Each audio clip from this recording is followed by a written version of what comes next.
The neighbour's ghost, always kept in a caddy, away from rot, a friend, both old and new, which was you.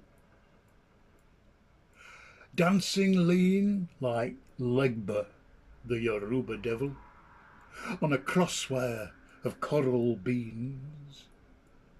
Sorry to pull you, spineless, from your infinity capsule. That's what your mum said, wasn't it, when you were born?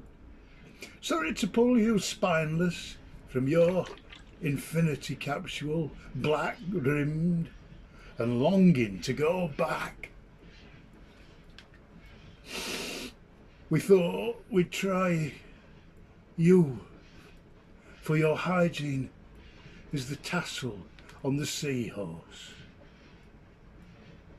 Your hygiene is the tassel on the seahorse.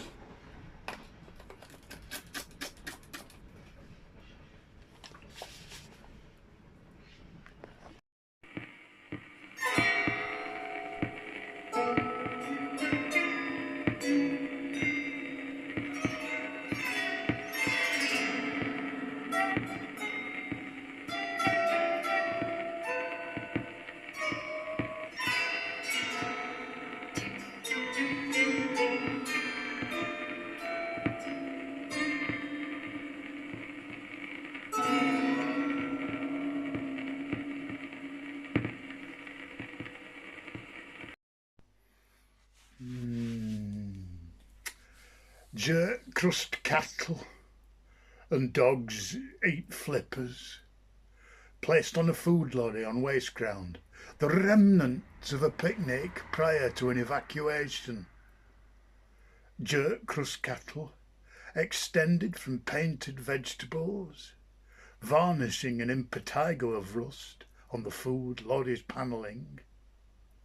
Elders watched through powdered cement, their stomachs obsessed with a vision.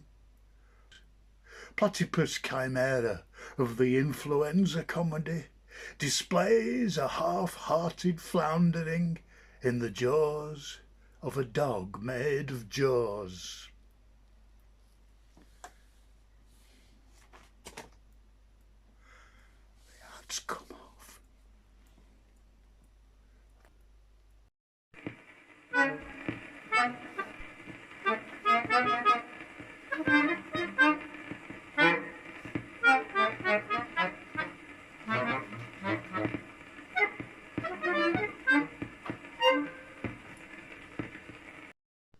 Out of the shop goes a mental, snug, in cosy winter coat. The succulent plastics are indifferent to the warmest winter smells. Once at harvest festival tin trove adventure time, noisy traffic thickened his poorly mouse glands. An abandoned experiment by Whig scientist, with elaborate engraving of its face on. Better get home to fish fingers. Better pour out like a winning ticket. Harvest festival, tin trove adventure time.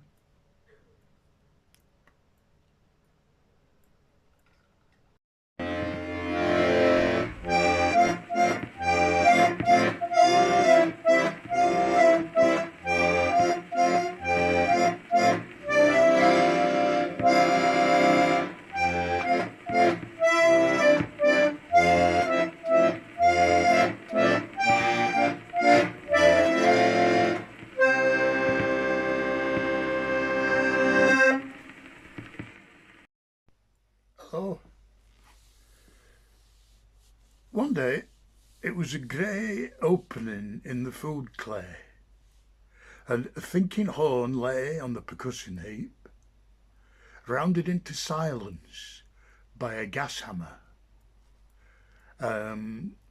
You're probably familiar with the gas hammer, or at least a gas hammer. You'll have read books books about it, or consulted scrolls on the subject, if you're a person of faith. Someone named Stanley, who was indeed a person of faith, brought a unicorn. It was the colour of sugar on castors, baked into tin envelopes while the cinema was full. A footprint in the falling sleet gave my family a vexation. But I knew the shoe. It was the shoe of the gas hammer. And one day soon I would be silent. He would be silent, but he's always silent. Family would be silent, the world would be silent, we'd all be silent. It'd be very quiet. Very, very.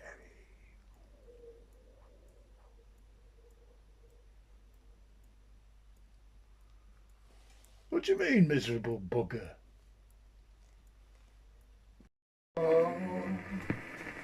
Oh.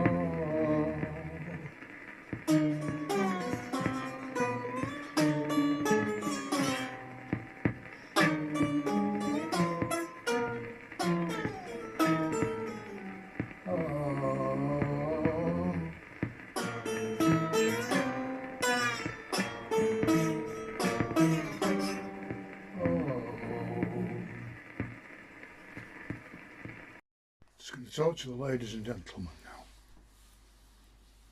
No? You want me to read you a poem? Oh, let me think. I've got one. A shape too little to name had a libido of flexible hoops, annoying its parents. It was naughty, wasn't it? His parents' names were Marble Halls and Deck Chairs in Yalta. On the day of the annual high temperature, in a neighbour's house beyond wild hedges, carpets crackled and cabinets unjoined, and with a fetid salt energy of flexible hoops, Marble Halls and Deck Chairs in Yalta came to deploy their crooked fingers. No, thou shalt not, thou shalt not, thou shalt not, thou shalt not, no, no, thou shalt not, no, no, not, shalt not, thou shalt not, thou shalt not, no. But in baleful semaphore, the shame too little to name said, "Go home, you're dead." That was nice, wasn't it?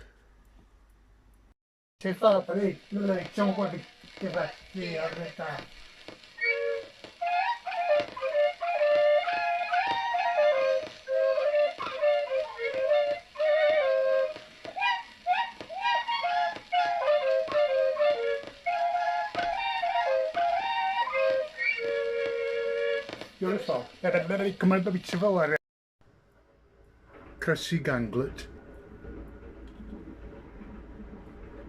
Bathing in a neutral plum is the happiest estate, Barry. Paddling in pearl garnets, Barry. The creatures of the briar cloud clap hands and fly into a bird mine, Barry, till they are clean. And a neutral plum, Barry, has quarried hygiene from the moment, Barry. If someone comes, Barry, a monstrous cat feather in the chest comes with it, then start again from dirt once they're out of sight.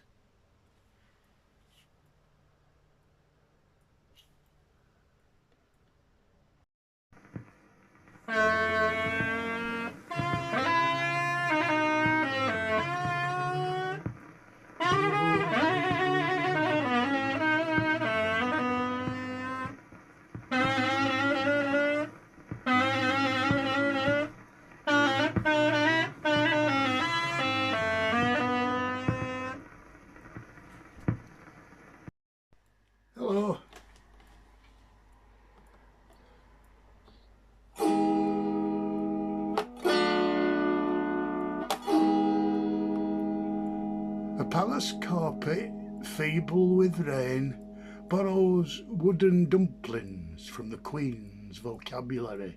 She says, mine is to tempt gravity down from its owl box up in the snow.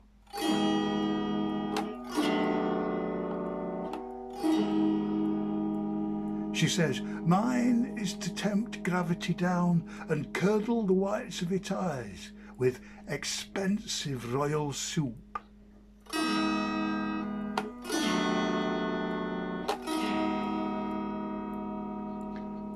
A little flock of telemakers were feeding Doppler dots of field neighbour with images of a state banquet.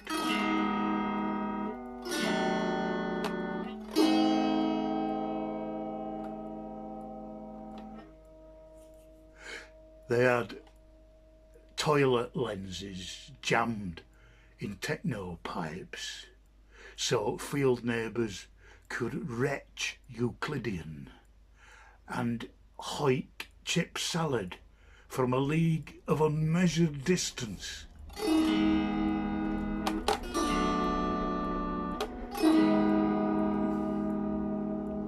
But a palace carpet, feeble with rain, has no wooden dumplings to borrow from the Queen's vocabulary.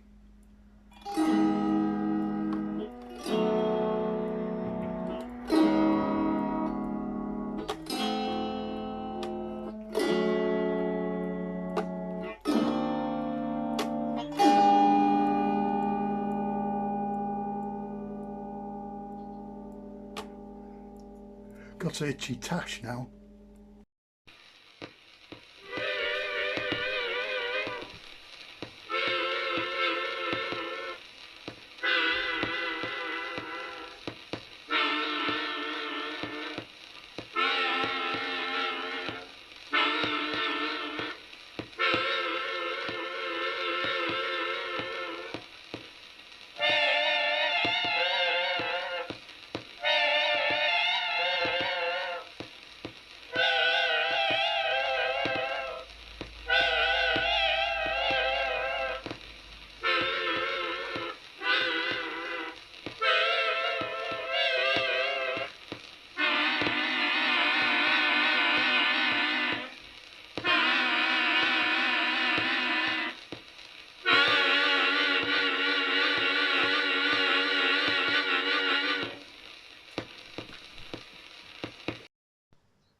Folk on sandwich platforms have overcoats with furniture, 'cause the wind steals across the fen like a runaway pram at ground level.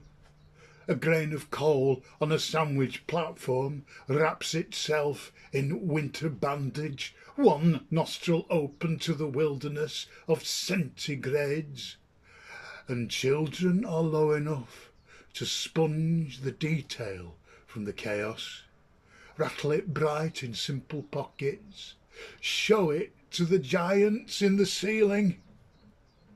That's right.